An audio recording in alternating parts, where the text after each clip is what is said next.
وَوَصَّيْنَا الْإِنسَانَ بِوَالِدَيْهِ، اور ہم نے وصیت کی ہے انسان کو اس کے والدین کے بارے میں۔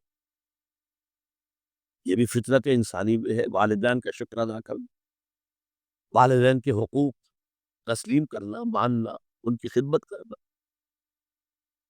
بچپن میں انہوں نے انگلی پکڑ کر تمہیں چلایا تھا، اب ہو سکتا ہے بوڑھے باپ کو انگلی پکڑ کر آپ کو چلانا پڑے، تو اس کو اپنی طرح منسوب کیا۔ کیوں؟ اگر حضرت لقمان کہتے تو اس میں ذرا جھجک والی بات تھی کہ اپنے حقوق اپنے بچے کو بتا رہے ہیں۔ اللہ نے مضمون کی تکمیل کے لیے وَوَصَّيْنَا الْإِنسَانَ بِوَالِدَيْهِ، اس سے پہلے سورہ عنکبوت میں آیا ہے وَوَصَّيْنَا الْإِنسَانَ بِوَالِدَيْهِ حُسْنًا، ہم نے انسان کو وصیت کی ہے والدین کے حق میں بھلائی کی، نیک سلوک کی۔ اچھا، والدین میں سے والدہ کا معاملہ والد کے مقابلے میں بہت بڑھتا ہے۔ والد تو آپ کو معلوم ہے جو بھی ایک تعلق ہوا بیوی سے، اس کے بعد کا جو سارا معاملہ ہے وہ تو ماں کے پیٹ میں، ماں کا خون چوس کر وہ بچہ پل رہا ہے۔ حملتہ امہ وہنا علی وہن، اسے اٹھائے رکھا اس کی ماں نے کمزوری پر کمزوری جھیل کر، وفصالہ فی عامین، پھر 2 سال تک جو کی طرح چمٹا رہا ہے اور اس کا دودھ پیتا رہا ہے، اس کی توانائی سک کرتا رہا۔ لہذا والدہ کا حق والد کے مقابلے میں ایک حدیث نبوی کی روح سے 3 گنا ہے۔ یہ بہت اہم نکتہ ہے۔ یہ ایک حدیث میں آتا ہے کہ ایک صحابی نے حضور سے پوچھا، حضور میرے حسن سلوک کا اولین مستحق کون ہے؟ فرمایا تیری ماں۔ کہا ان کے بعد؟ اور فرمایا تیری ماں۔ تیسری مرتبہ پوچھا، ان کے بعد؟ تیری ماں۔ چوتھی مرتبہ پوچھا تو کہا تیرا باپ۔ گویا کہ والدہ کا حق، اس کی خدمت، اس کے ساتھ نرمی، کہیں اس کے دل کو ٹھیس نہ پہنچا دینا، اس لیے کہ بڑا سخت قسم کا نفسیاتی معاملہ ہوتا ہے۔ آپ کو معلوم ہے جب بچے تھے ہم تو اپنے والدین کی محبت کا مرکز تھے، ان کی ساری محبت ہم پر مرکوز تھی، ہم بھی کی شفقت کو مانتے تھے اور کرتے تھے۔ ہماری شادی ہو گئی، اولاد ہو گئی تو ہمارا ایک نیا مرکز محبت وجود میں آ گیا، بیوی سے محبت ہے، اولاد سے محبت۔ اب بوڑھے والدین کے اندر پیاس پیدا ہوئی محبت، یہی ہمارے ہاں ساس بہو کا جھگڑا جو ہے اس کی اصل بنیاد نفسیاتی ہے کہ ان کے دلوں میں پیاس۔ اب اگر ان کی دل جوئی کی جائے، ان کو وقت دیا جائے، ان کے پاس بیٹھا جائے، ان کی باتیں سنی جائے، اب تو ان کو کچھ نہ کچھ جو ہے تسکین ہوتی ہے، ورنہ ایک بڑا احساس محرومی شدید پیدا ہو جاتا ہے۔ یہی وجہ ہے کہ صرف 2 چیزیں ہیں جن کا محض دیکھنا تعظیم اور محبت کے ساتھ موجب ثواب ہے، عبادت۔ خانہ کعبہ کو محض دیکھنا عبادت ہے، بیٹھ کر تعظیماً دیکھتے رہو، طواف بھی نہیں کر رہے، دیکھنا عبادت۔ اور بوڑھے والدین کو محبت بھری نگاہ سے دیکھنا عبادت۔ تو یہاں اللہ صاف فرما رہا، اشکر لی بھلے والدین، پہلا شکر میرا ہے، خالق میں ہوں، والدین کے دل میں شفقت میں نے ڈالی ہے، مقدم شکر میرا ہوگا۔ بھلے والدین، مخلوق میں سب سے زیادہ شکر والدین کے، اور یہ قرآن میں 5 جگہ آیا ہے۔ وَقَضَىٰ رَبُّكَ أَلَّا تَعْبُدُوا إِلَّا إِيَّاهُ وَبِالْوَالِدَيْنِ إِحْسَانًا، سورہ بنی اسرائیل، سورہ بقرہ میں ہے، سورہ نساء میں ہے۔ ان اشکر لی وَلِوَالِدَیک اِلَیَّ الْمَصِیر، لوٹنا تو میری طرف ہے، میں حساب لے لوں گا کہ تم نے میرا بھی شکر ادا کیا تھا یا نہیں، اور اپنے والدین کا بھی شکر ادا کیا تھا یا نہیں۔ اب دیکھیے 2 چیزیں آئی ہیں، ایک شکر اللہ کا اور اس کا تقاضا شرک نہ ہو، ایک شکر والدین کا۔ اگر یہ دونوں چیزیں ٹکرا جائیں، کس قدر منطقی ربط ہے قرآن مجید کی آیات۔ والدین حکم دے رہے شرک کرو، کیا کرے؟ آپ کے علم میں ہوگا حضرت سعد ابن ابی وقاص رضی اللہ تعالی عنہ عشرہ مبشرہ میں نوجوان تھے، ایز اے ٹین ایجر ایمان لائے ہیں حضور. باپ کو فوت ہوئے عرصہ ہو گیا تھا، ماں نے بڑی محبت سے مال بہت چھوڑ گیا تھا باپ، ناز و نام میں پالا. اب سعد ایمان لے آئے حضور پر. والدہ نے کہا تم نے اپنے باپ کے دین کو چھوڑ دیا، میں جان دے دوں گی اگر تم اس سے واپس نہ آئے اور اپنے مشرکانہ عقائد کو تم نے دوبارہ اختیار نہ کیا، مرن برت رکھ لیا. اب کیا بیت رہی ہوگی، کس قدر سلیم الفطرت نوجوان تھا سعد، جو نوجوانی میں حضور پر ایمان لایا. لیکن فطرت کے اندر جو چیز مضمر تھی، والدین کا ادب، اللہ جسے اپنی طرف منسوب کر رہا ہے وہ فطرت ہے. اب یہ ٹکرا رہے ہیں، کیا کرے؟ آیت نازل ہوئی، اور یہ آیت سورہ عنکبوت میں بھی ہے، جیسا کہ میں نے بیان کیا کہ نہیں، یہاں اگر وہ تمہیں مجبور کرے، جاہدا کا لفظ بھی یہاں پہ نوٹ کیجئے، اگر تم سے جہاد کرے، یہ جہاد صرف مسلمان نہیں کرتا، جہاد تو کافر بھی کرتا ہے، مشرک بھی کرتا ہے،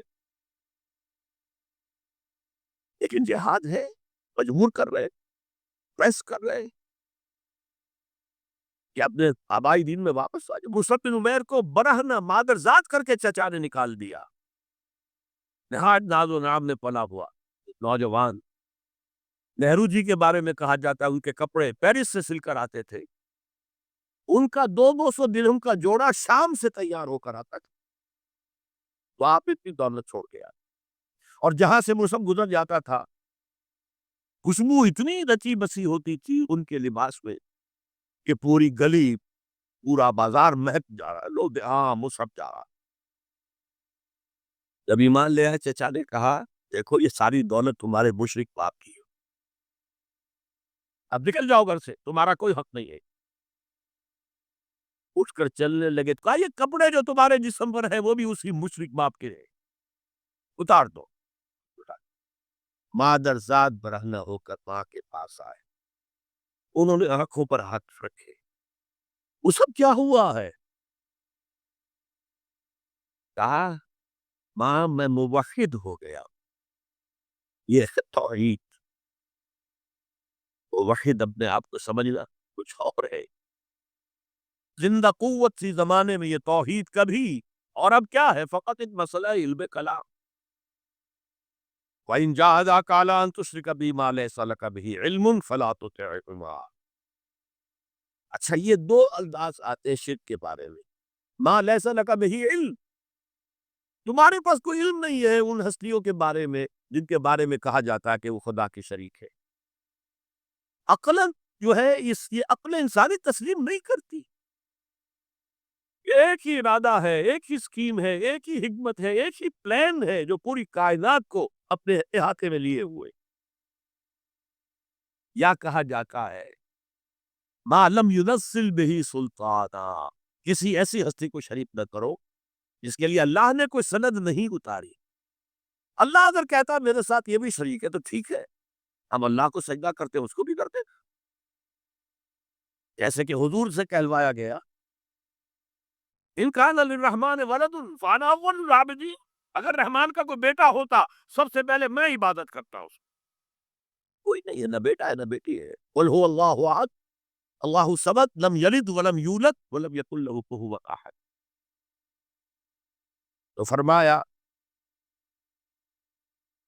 وَإِن جَاهَدَاكَ عَلَىٰ أَن تُشْرِكَ بِي مَا لَيْسَ لَكَ بِهِ عِلْمٌ فَلَا تُطِعْهُمَا. لیکن یہی توازن دیکھیے، یہ صرف اللہ کے کلام میں ہو سکتا ہے، یہ نہیں کہ پھر ان کو دفع کرو، ان سے کوئی تعلق نہ رکھو، نہیں. صاحبهما فی الدنیا معروفا، ان کا کہنا تو مت مانو اس معاملے میں. اللہ کا حق احق ہے، بالا تر ہے، لیکن ان کے ساتھ دنیا میں رہو معروف طریقے سے، ان کے حقوق ادا کرو، چاہے مشرک ہے والدین، چاہے کافر ہے والدین، ان کی خدمت تمہارے ذمے ہے، ان کی ضروریات پورا کرنا تمہارے ذمے ہے اپنے مقدرت کے مطابق. صاحب ما فی الدنیا معروفا، اور واتبع سبیل من اناب الی، پیروی والدین کی ضروری نہیں ہے، اطاعت والدین کی لازمی نہیں ہے۔ لا طاعت لمخلوق فی معصیت الخالق، کسی مخلوق کی اطاعت نہیں کی جا سکتی اگر اس سے خالق کی معصیت لازم آ رہی، تو والدین کے لیے بھی ہے، اطاعت مطلق نہیں ہے، پیروی ان کی ضروری نہیں ہے، پیروی اس کی کرو جس نے اپنا رخ میری طرف کر دیا۔ ابھی اللہ کا کلام چل رہا ہے نا، درمیان میں جو آیا، اتباع اس کی دیکھو کون ہے جس نے اپنا رخ میری طرف کر لیا ہے، پیروی اس کی کرو، والدین کی نہیں۔ معاویہ کون ہے؟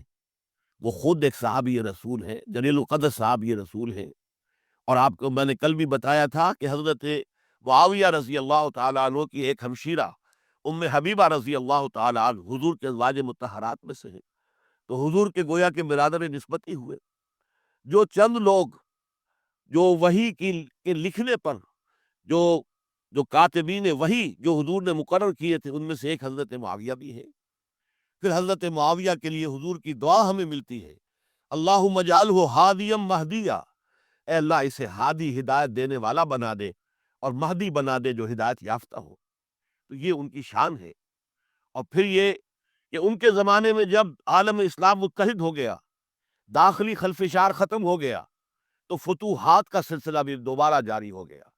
حضرت علی رضی اللہ تعالیٰ عنہ کے 5 سالہ دور خلافت میں کوئی توسیع نہیں ہو سکی تھی دارالاسلام کی، کوئی مزید علاقے جو ہیں سلطنت اسلامی میں شامل نہیں کیے جا سکے تھے، اس لیے کہ سارا معاملہ تو داخلی خلفشار کا تھا۔ جو خانہ جنگی ہو رہی تھی، ایک دوسرے کی تیروں اور تلواروں اور نیزوں سے 1 لاکھ کے قریب مسلمان ختم ہو گئے تھے، تو اندر سے گویا کہ موشن ٹوٹ گیا اس سیلاب کا۔ تو سیلاب پھر دوبارہ جب امت جمع ہو گئی عام الجماع کے بعد، تو حضرت معاویہ رضی اللہ تعالیٰ عنہ ان کا دور خلافت اب 20 برس ہے، اندازہ کیجیے، یہ پورے 20 برس کوئی اندرونی خلفشار نہیں ہوا، کوئی جھگڑا نہیں ہوا، کوئی فساد نہیں ہوا، بلکہ جو فتوحات کا دائرہ تھا شروع ہو گیا۔ بکرار اور سندھ کے علاقے فتح ہوئے، کابل اور یہ افغانستان کا علاقہ فتح ہوا، ترکستان کے علاقوں کے اندر پیش قدمی ہوئی، ادھر یہ کہ قیصر سلطنت روما کا اس کے مرکزی شہر قسطنطنیہ پر حملہ کیا گیا، جس کے لیے کہ حضور کی حدیث موجود تھی پیشن گوئی کے طور پر، اول جیش یغزو مدینۃ القیصر مغفورون لہم، حضور نے فرمایا تھا کہ جو پہلا لشکر قیصر کے شہر پر حملہ کرے گا تو وہ سب کے سب وہ مغفرت پا جائیں گے، اللہ تعالیٰ ان کی مغفرت فرما دے گا۔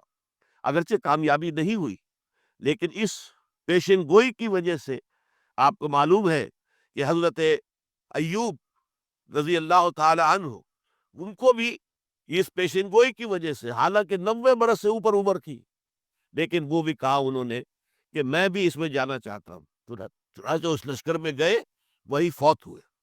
بہرحال یہ سارے کارنامے اپنی جگہ پر، امن و امان اپنی جگہ پر، اس کے باوجود اہل سنت والجماعت حضرت معاویہ کے دور خلافت کو خلافت راشدہ میں شامل نہیں سمجھتے۔ اس کی وجہ کیا ہے؟ خلافت راشدہ کی شرط اولین قرآن مجید کے حکم کے مطابق امرہم شورا بینہم، مسلمانوں کے باہمی معاملات باہمی مشورے سے طے پاتے۔ حضرت ابوبکر صدیق رضی اللہ تعالیٰ عنہ سقیفہ بنی سعدہ کے اندر مشورے کے بعد ان کو منتخب کیا گیا اور ان کے ہاتھ پر بیعت ہوئی۔ حضرت عمر رضی اللہ تعالیٰ عنہ کو حضرت ابوبکر نے مسلمانوں سے مشورہ کر کے پھر نامزد کیا۔ حضرت عثمان کے لیے حضرت عمر رضی اللہ تعالیٰ عنہ نے اپنے جانشین کے لیے 6 افراد پر مشتمل کمیٹی بنا دی، جو بڑے سے بڑے جو اصحاب جو جن کے بارے میں کہا گیا ہے کہ جن کو دنیا ہی میں بشارت دے دی گئی تھی، جو عشرہ مبشرہ میں سے جو باقی تھے، ان کے اوپر مشتمل کمیٹی بنا دی کہ آپ لوگ طے کر لیں اور اپنے سے کسی ایک پر جمع ہو جائیں۔ اس اعتبار سے حضرت علی کے ہاتھ پر بھی جو بیعت ہوئی ہے تو وہ اہل مدینہ کے دباؤ پر ہوئی ہے، ان کے مطالبے پر ہوئی ہے۔ حضرت علی خود جو ہے وہ خلافت کے مدعی نہیں تھے، بلکہ انکار کرتے رہے، کیونکہ فتنے کا دور تھا، حضرت عثمان شہید ہوئے تھے، مسلمانوں کے دل زخمی تھے۔ اس حالت میں وہ سمجھتے تھے کہ اگر میں یہ خلافت جو ہے اپنے ہاتھ میں لے لوں گا تو ہو سکتا ہے کہ اس کا حق ادا نہ کر سکوں، لیکن یہ کہ جب انہوں نے دیکھا کوئی اور بھی تیار نہیں، طلحہ بھی تیار نہیں، زبیر بھی تیار نہیں، تو آخر مسلمانوں کو بغیر امارت کے چھوڑا تو نہیں جا سکتا، تو حضرت علی نے وہ قبول کر لی۔ حضرت حسن کے بارے میں بتا چکا ہوں کہ ان کے بارے میں لوگوں نے کہا تو حضرت علی نے فرمایا میں نہ حکم دیتا ہوں نہ روکتا ہوں، لیکن حضرت امیر معاویہ رضی اللہ تعالیٰ عنہ صحابی بھی ہیں، حضور کے قرابت دار بھی ہیں، کاتبین وحی میں سے بھی ہیں، پھر ان کا دور حکومت امن، سکون، اطمینان ہر طرح سے جو ہے 20 برس تک